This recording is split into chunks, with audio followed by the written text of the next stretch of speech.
乡亲大家平安，今仔日是新历的11月23，旧历的10月初9，礼拜一。疫情指挥中心上新的宣布，今仔日增加1例境外输入的病例，昨是一困头增加6例。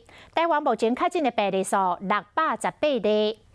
疫情指挥中心为着防疫所提升的秋冬专案，12月初1就要开始来实施。上重点就是，包括咱家己台湾人在内，只要要入境，拢要提出着3天内检验阴性的报告，确定无畏着病毒，才会当入来台湾。但是台商对这个规定真不满，痛骂指挥中心袂互畏着病毒的学生甲民众来回国，这违反健保的精神。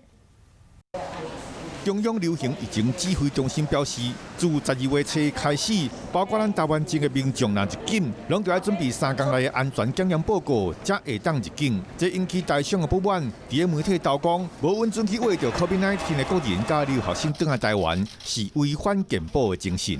要讲这话也不尽然是合理了哈，因为中国本来就要求他们出境人都要 PCR 阴性的报告。这样讲，他如果是已经染疫，他中国他根本就出不来啊。指挥中心表示，这毋是完全的阻挡，若是当地无法度自费检查，到时阵嘛会当开放其他的方式，互个人返来台湾以后，搁再自费来检查。而且若伫当地确诊，嘛会当伫当地就医，费用落尾再来申请健保支付。而且12月欧美国家有圣诞的假期。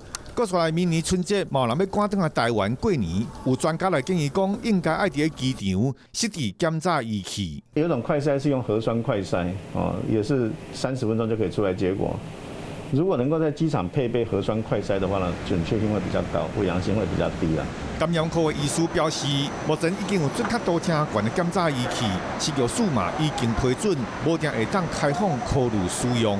这嘛会当伫秋天开始的疫情高峰期，互咱个人加一份的保护。